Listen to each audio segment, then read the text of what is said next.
चलिए आपको सुनाते हैं पीएम मोदी के मन की बात।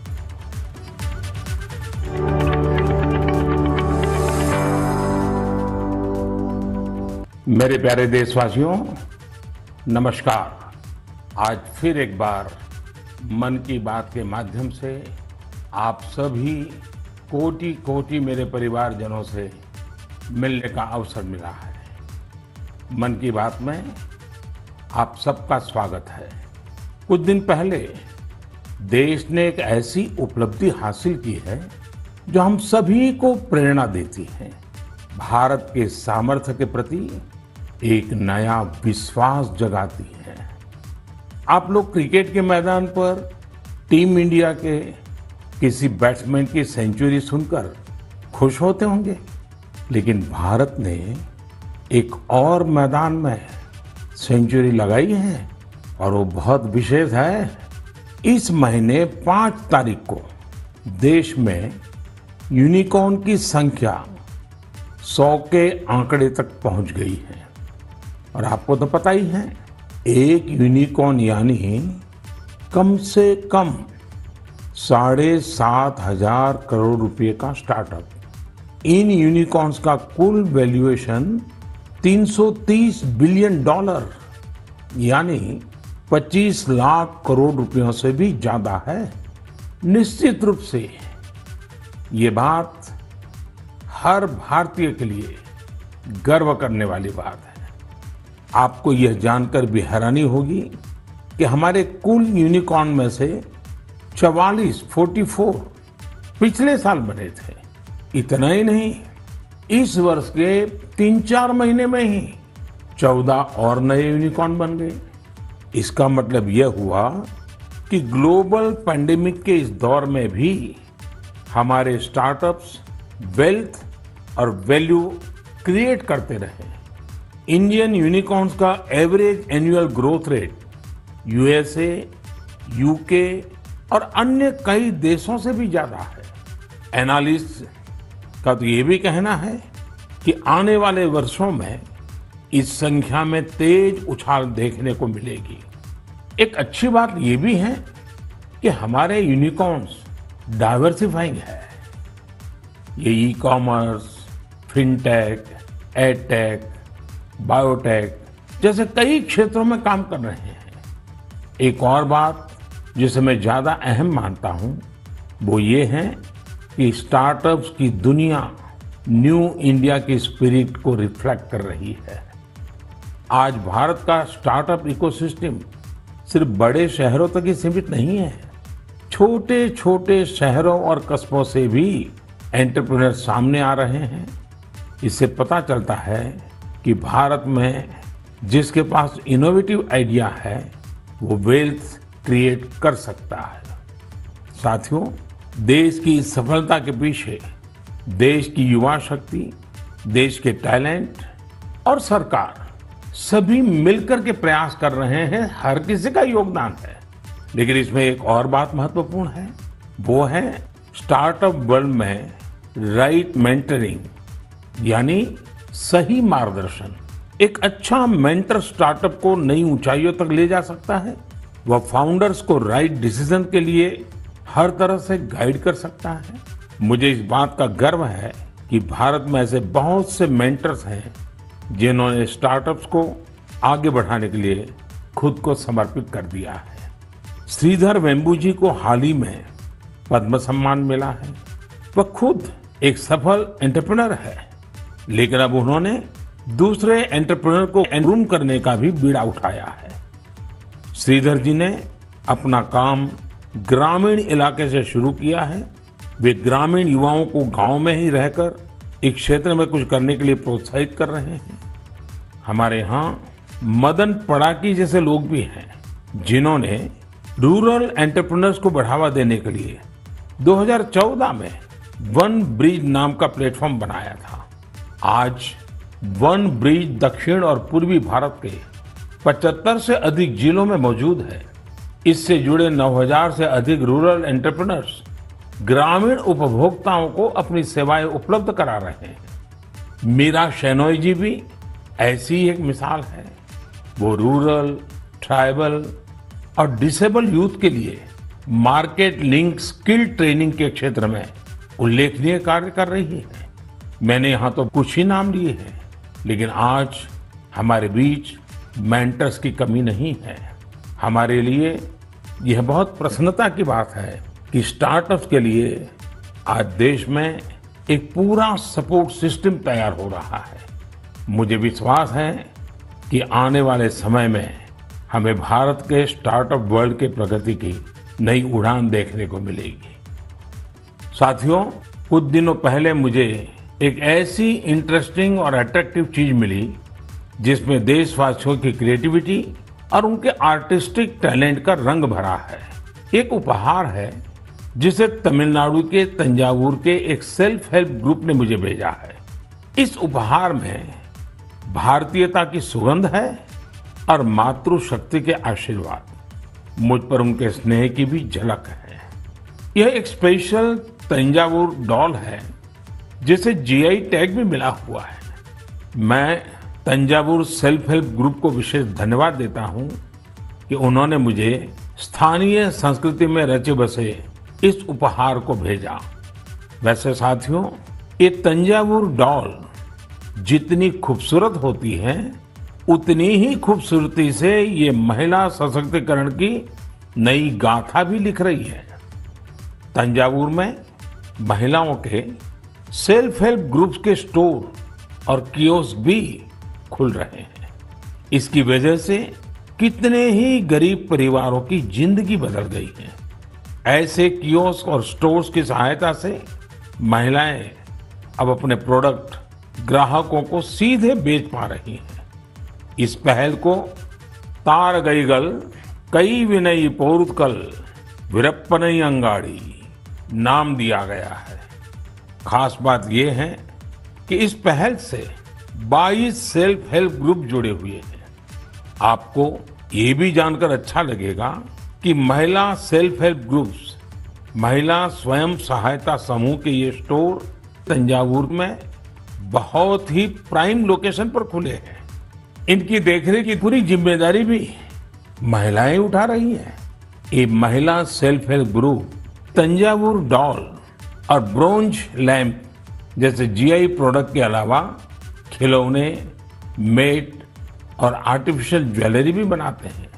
ऐसे स्टोर की वजह से जीआई प्रोडक्ट्स के साथ साथ हैंडीक्राफ्ट के प्रोडक्ट की बिक्री में भी काफी तेजी देखने को मिली है।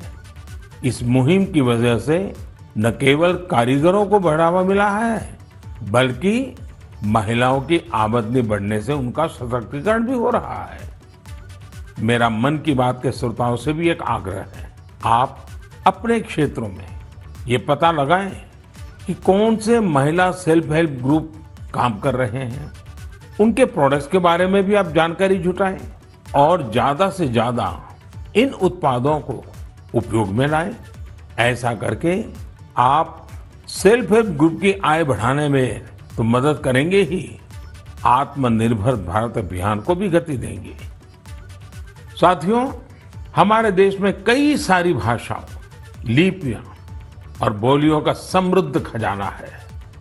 अलग अलग क्षेत्रों में अलग अलग पहनावा, खान पान और संस्कृति, ये हमारी पहचान है। ये डाइवर्सिटी, ये विविधता एक राष्ट्र के रूप में हमें अधिक सशक्त करती है और एकजुट रखती है। इसी से जुड़ा एक बेहद प्रेरक उदाहरण है एक बेटी कल्पना का, जिसे मैं आप सभी के साथ साझा करना चाहता हूं। उनका नाम कल्पना है, लेकिन उनका प्रयास एक भारत श्रेष्ठ भारत की सच्ची भावना से भरा हुआ है। दरअसल कल्पना ने हाल ही में कर्नाटका में अपनी 10वीं की परीक्षा पास की है, लेकिन उनकी सफलता की बेहद खास बात यह है कि कल्पना को कुछ समय पहले तक कन्नड़ा भाषा ही नहीं आती थी। उन्होंने न सिर्फ 3 महीने में कन्नड़ा भाषा सीखी, बल्कि 92 नंबर भी मिला करके दिखाए। आपको ये जानकर हैरानी हो रही होगी, लेकिन ये सच है। उनके बारे में और भी कई बातें ऐसी हैं जो आपको हैरान भी करेगी और प्रेरणा भी देगी। कल्पना मूल रूप से उत्तराखंड के जोशीमठ की रहने वाली हैं। वे पहले टीबी से पीड़ित रही थी और जब वे तीसरी कक्षा में थी तभी उनकी आंखों की रोशनी भी चली गई थी। लेकिन कहते हैं ना, जहां चाह वहां राह। कल्पना बाद में मैसूरू की रहने वाली प्रोफेसर तारामूर्ति के संपर्क में आई, जिन्होंने न सिर्फ उन्हें प्रोत्साहित किया बल्कि हर तरह से उनकी मदद भी की। आज वो अपनी मेहनत से हम सब के लिए एक उदाहरण बन गई है। मैं कल्पना को उनके हौसले के लिए बधाई देता हूं। इसी तरह हमारे देश में कई ऐसे लोग भी हैं जो देश की भाषाई विविधता को मजबूत करने का काम कर रहे हैं। ऐसे ही एक साथी हैं पश्चिम बंगाल में पुरुलिया के श्रीपति टूडू जी। टूडू जी पुरुलिया की सिद्धो कानो बिरसा यूनिवर्सिटी में संथाली भाषा के प्रोफेसर हैं। उन्होंने संथाली समाज के लिए उनकी अपनी ओल चिकी लिपि में देश के संविधान की कॉपी तैयार की है। श्रीपति टूडू जी कहते हैं कि हमारा संविधान हमारे देश के हर एक नागरिक को उनके अधिकार और कर्तव्य का बोध कराता है। इसलिए प्रत्येक नागरिक को इससे परिचित होना जरूरी है। इसलिए उन्होंने संथाली समाज के लिए उनकी अपनी लिपि में संविधान की कॉपी तैयार करके भेंट सौगात के रूप में दी है। मैं श्रीपति जी की सोच और उनके प्रयासों की सराहना करता हूं। ये एक भारत श्रेष्ठ भारत की भावना का जीवंत उदाहरण है। इस भावना को आगे बढ़ाने वाले ऐसे बहुत से प्रयासों के बारे में आपको एक भारत श्रेष्ठ भारत की वेबसाइट पर भी जानकारी मिलेगी।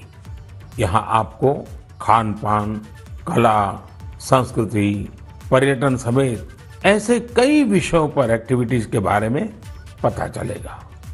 आप इन एक्टिविटीज में हिस्सा भी ले सकते हैं।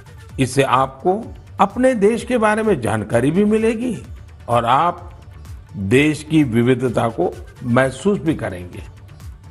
मेरे प्यारे देशवासियों, इस समय हमारे देश में उत्तराखंड के 4 धाम की पवित्र यात्रा चल रही है। 4 धाम और खासकर केदारनाथ में हर दिन हजारों की संख्या में श्रद्धालु वहां पहुंच रहे हैं। लोग अपनी 4 धाम यात्रा के सुखद अनुभव शेयर कर रहे हैं। लेकिन मैंने ये भी देखा कि श्रद्धालु केदारनाथ में कुछ यात्रियों द्वारा फैलाई जा रही गंदगी की वजह से बहुत दुखी भी है। सोशल मीडिया पर भी कई लोगों ने अपनी बात रखी है। हम पवित्र यात्रा में जाएं और वहां गंदगी का ढेर हो, ये ठीक नहीं। लेकिन साथियों, इन शिकायतों के बीच कई अच्छी तस्वीरें भी देखने को मिल रही हैं। जहां श्रद्धा है वहां सृजन और सकारात्मकता भी है। कई श्रद्धालु ऐसे भी हैं जो बाबा केदार के धाम में दर्शन पूजन के साथ साथ स्वच्छता की साधना भी कर रहे हैं। कोई अपने ठहरने के स्थान के पास सफाई कर रहा है, तो कोई यात्रा मार्ग से कूड़ा कचरा साफ कर रहा है। स्वच्छ भारत अभियान की टीम के साथ मिलकर कई संस्थाएं और स्वयंसेवी संगठन भी वहां काम कर रहे हैं। साथियों, हमारे यहाँ जैसे तीर्थ यात्रा का महत्व होता है, वैसे ही तीर्थ सेवा का भी महत्व बताया गया है। और मैं तो ये भी कहूंगा, तीर्थ सेवा के बिना तीर्थ यात्रा भी अधूरी है। देवभूमि उत्तराखंड में से कितने ही लोग हैं जो स्वच्छता और सेवा की इस साधना में लगे हुए हैं। रुद्रप्रयाग के रहने वाले श्रीमान मनोज बैंजवाल जी से भी आपको बहुत प्रेरणा मिलेगी। मनोज जी ने पिछले 25 वर्षों से पर्यावरण की देखरेख का बीड़ा उठा रखा है। वो स्वच्छता की मुहिम चलाने के साथ ही पवित्र स्थलों को प्लास्टिक मुक्त करने में भी जुटे रहते हैं। वहीं गुप्त काशी में रहने वाले सुरेंद्र बगवाड़ी जी ने भी स्वच्छता को अपना जीवन मंत्र बना लिया है। वो गुप्त काशी में नियमित रूप से सफाई कार्यक्रम चलाते हैं और मुझे पता चला है इस अभियान का नाम भी उन्होंने मन की बात रख लिया है। ऐसे ही देवर गांव की चंपा देवी जी पिछले 3 साल से अपने गांव की महिलाओं को कूड़ा प्रबंधन यानी वेस्ट मैनेजमेंट सिखा रही है। चंपा जी ने सैकड़ों पेड़ भी लगाए हैं और उन्होंने अपने परिश्रम से एक हरा भरा वन तैयार कर दिया है। साथियों, ऐसे ही लोगों के प्रयासों से देवभूमि और तीर्थों की वो दैवीय अनुभूति बनी हुई है जिसे अनुभव करने के लिए हम वहां जाते हैं। इस देवत्व और आध्यात्मिकता को बनाए रखने की जिम्मेदारी हमारी भी तो है। अभी हमारे देश में 4 धाम यात्रा के साथ साथ आने वाले समय में अमरनाथ यात्रा, पंढरपुर यात्रा और जगन्नाथ यात्रा जैसी कई यात्राएं होगी। सावन मास में तो शायद हर गांव में कोई न कोई मेला लगता है। साथियों, हम जहां कहीं भी जाए, इन तीर्थ क्षेत्रों की गरिमा बनी रहे, शुचिता, साफ सफाई, एक पवित्र वातावरण, हमें इसे कभी नहीं भूलना है। उसे जरूर बनाए रखें और इसलिए जरूरी है कि हम स्वच्छता के संकल्प को याद रखें। कुछ दिन बाद ही 5 जून को विश्व पर्यावरण दिवस के रूप में मनाता है। पर्यावरण को लेकर हमें अपने आसपास की सकारात्मक अभियान चलाने चाहिए और ये निरंतर करने वाला काम है। आप इस बार सबको साथ जोड़कर स्वच्छता और वृक्षारोपण के लिए कुछ प्रयास जरूर करें। आप खुद भी पेड़ लगाइए और दूसरों को भी प्रेरित करिए। मेरे प्यारे देशवासियों, अगले महीने 21 जून को हम 8वां अंतर्राष्ट्रीय योग दिवस मनाने वाले हैं। इस बार योग दिवस की थीम है योगा फॉर ह्यूमैनिटी। मैं आप सभी से योग दिवस को बहुत ही उत्साह के साथ मनाने का आग्रह करूंगा। हाँ, कोरोना से जुड़ी जरूरी सावधानियां भी बरतें। वैसे अब तो पूरी दुनिया में कोरोना को लेकर हालत पहले से कुछ बेहतर लग रहे हैं। अधिक से अधिक वैक्सीनेशन कवरेज की वजह से अब लोग पहले से कहीं ज्यादा बाहर भी निकल रहे हैं। इसलिए पूरी दुनिया में योग दिवस को लेकर काफी तैयारियां भी देखने को मिल रही हैं। कोरोना महामारी ने हम सभी को ये एहसास भी कराया है कि हमारे जीवन में स्वास्थ्य का कितना अधिक महत्व है और योग इसमें कितना बड़ा माध्यम है। लोग ये महसूस कर रहे हैं कि योग से फिजिकल, स्पिरिचुअल और इंटेलेक्चुअल वेलबीइंग को भी कितना बढ़ावा मिलता है। विश्व के टॉप बिजनेस पर्सन से लेकर फिल्म और स्पोर्ट्स पर्सनालिटीज तक, स्टूडेंट से लेकर सामान्य मानवी तक, सभी योग को अपने जीवन का अभिन्न अंग बना रहे हैं। मुझे पूरा विश्वास है कि दुनिया भर में योग की बढ़ती लोकप्रियता को देखकर आप सभी को बहुत अच्छा लगता होगा। साथियों, इस बार देश विदेश में योग दिवस पर होने वाले कुछ बेहद इनोवेटिव उदाहरणों के बारे में मुझे जानकारी मिली है। इन्हीं में से एक है गार्डियन रिंग। एक बड़ा ही यूनिक प्रोग्राम होगा। इसमें मूवमेंट ऑफ सन को सेलिब्रेट किया जाएगा, यानी सूरज जैसे जैसे यात्रा करेगा, धरती के अलग अलग हिस्सों से हम योग के जरिए उसका स्वागत करेंगे। अलग अलग देशों में इंडियन मिशंस वहां के लोकल टाइम के मुताबिक सूर्योदय के समय योग कार्यक्रम आयोजित करेंगे। एक देश के बाद दूसरे देश से कार्यक्रम शुरू होगा। पूरब से पश्चिम तक निरंतर यात्रा चलती रहेगी। फिर ऐसे ही ये आगे बढ़ता रहेगा। इन कार्यक्रमों की स्ट्रीमिंग भी इसी तरह एक के बाद एक जुड़ती जाएगी। यानी ये एक तरह का रिले योगा स्ट्रीमिंग इवेंट होगा। आप भी इसे जरूर देखिएगा। साथियों, हमारे देश में इस बार अमृत महोत्सव को ध्यान में रखते हुए देश के 75 प्रमुख स्थानों पर भी अंतर्राष्ट्रीय योग दिवस का आयोजन होगा।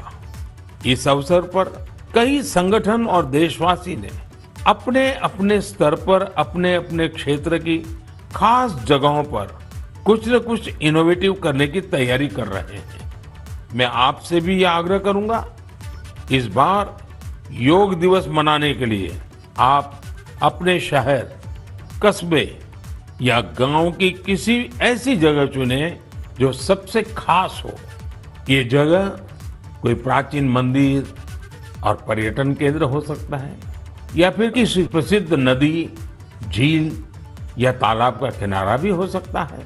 इससे योग के साथ साथ आपके क्षेत्र की पहचान भी बढ़ेगी और पर्यटन को भी बढ़ावा मिलेगा।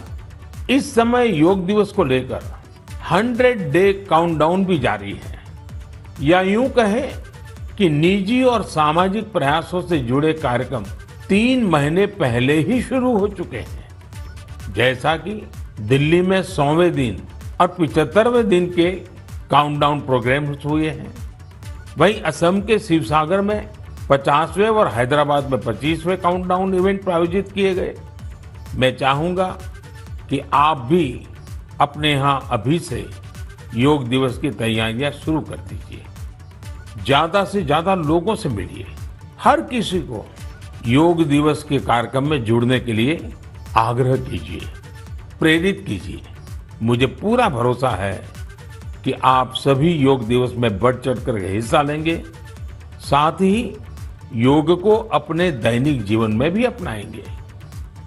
साथियों, कुछ दिन पहले मैं जापान गया था। अपने कई कार्यक्रमों के बीच मुझे कुछ शानदार शख्सियतों से मिलने का मौका मिला। मैं मन की बात में आपसे उनके बारे में चर्चा करना चाहता हूं। वे लोग हैं तो जापान के, लेकिन भारत के प्रति इनमें गजब का लगाव और प्रेम है। इनमें से एक है हिरोशी कोइके जी, जो एक जाने माने आर्ट डायरेक्टर है। आपको ये जानकर बहुत ही खुशी होगी कि इन्होंने महाभारत प्रोजेक्ट को डायरेक्ट किया है। इस प्रोजेक्ट की शुरुआत कंबोडिया में हुई थी और पिछले 9 सालों से ये निरंतर जारी है। हिरोशी कोइके जी हर काम बहुत ही अलग तरीके से करते हैं। वे हर साल एशिया के किसी देश की यात्रा करते हैं और वहां लोकल आर्टिस्ट और म्यूजिशियंस के साथ महाभारत के कुछ हिस्सों को प्रोड्यूस करते हैं। इस प्रोजेक्ट के माध्यम से उन्होंने इंडिया, कंबोडिया और इंडोनेशिया सहित 9 देश और स्टेज परफॉर्मेंस भी दी है। हिरोशी कोइके जी उन कलाकारों को एक साथ लाते हैं जिनका क्लासिकल और ट्रेडिशनल एशियन परफॉर्मिंग आर्ट्स में डाइवर्स बैकग्राउंड रहा है। इस वजह से उनके काम में विविध रंग देखने को मिलते हैं। इंडोनेशिया, थाईलैंड, मलेशिया और जापान के परफॉर्मर्स जावा नृत्य, बाली नृत्य, थाई नृत्य के जरिए इसे और आकर्षक बना देते हैं। खास बात यह है कि इसमें प्रत्येक परफॉर्मर अपनी ही मातृभाषा में बोलता है और कोरियोग्राफी बहुत ही खूबसूरती से इस विविधता को प्रदर्शित करती है। और म्यूजिक की डाइवर्सिटी इस प्रोडक्शन को और जीवंत बना देती है। उनका उद्देश्य इस बात को सामने लाना है कि हमारे समाज में डाइवर्सिटी और कोएग्जिस्टेंस का क्या महत्व है और शांति का रूप वास्तव में कैसा होना चाहिए। इनके अलावा मैं जापान में जिन अन्य 2 लोगों से मिला वे हैं आत्सुशी मात्सुओ जी और केंजी योशी जी। ये दोनों ही टेम प्रोडक्शन कंपनी से जुड़े हैं। इस कंपनी का संबंध रामायण की उस जापानीज एनिमेशन फिल्म से है जो 1993 में रिलीज हुई थी। यह प्रोजेक्ट जापान के बहुत ही मशहूर फिल्म डायरेक्टर युगो साकोजी से जुड़ा हुआ था। करीब 40 साल पहले 1983 में उन्हें पहली बार रामायण के बारे में पता चला था। रामायण उनके हृदय को छू गई, जिसके बाद उन्होंने इस पर गहराई से रिसर्च शुरू कर दी। इतना ही नहीं, उन्होंने जापानी भाषा में रामायण के 10 वर्जन्स पढ़ डाले और वो इतने पर ही नहीं रुके, वे इसे एनिमेशन में भी उतारना चाहते थे। इसमें इंडियन एनिमेटर्स ने भी उनकी काफी मदद की। उन्हें फिल्म में दिखाए गए भारतीय रीति रिवाजों और परंपराओं के बारे में गाइड किया गया। उन्हें बताया गया कि भारत में लोग धोती कैसे पहनते हैं, साड़ी कैसे पहनते हैं, बाल कैसे बनाते हैं, बच्चे परिवार के अंदर एक दूसरे का मान सम्मान कैसे करते हैं, आशीर्वाद की परंपरा क्या होती है, प्रातः उठ करके अपने घर के जो सीनियर है उनको प्रणाम करना, उनके आशीर्वाद लेना, ये सारी बातें अब 30 सालों के बाद यह एनिमेशन फिल्म फिर से 4K में रीमास्टर की जा रही है। इस प्रोजेक्ट के जल्द ही पूरा होने की संभावना है। हमसे हजारों किलोमीटर दूर जापान में बैठे लोग जो न हमारी भाषा जानते हैं, जो न हमारी परंपराओं के बारे में उतना जानते हैं, उनका हमारी संस्कृति के लिए समर्पण, ये श्रद्धा, ये आदर बहुत ही प्रशंसनीय है। कौन हिंदुस्तानी इस पर गर्व नहीं करेगा। मेरे प्यारे देशवासियों, स्व से ऊपर उठकर समाज की सेवा का मंत्र, सेल्फ फॉर सोसाइटी का मंत्र हमारे संस्कारों का हिस्सा है। हमारे देश में अनगिनत लोग इस मंत्र को अपना जीवन ध्येय बनाए हुए हैं। मुझे आंध्र प्रदेश में मरकापुरम में रहने वाले एक साथी राम भूपाल रेड्डी जी के बारे में जानकारी मिली है। आप जानकर हैरान रह जाएंगे कि राम भूपाल रेड्डी जी ने रिटायरमेंट के बाद मिलने वाली अपनी सारी कमाई बेटियों की शिक्षा के लिए दान कर दी है।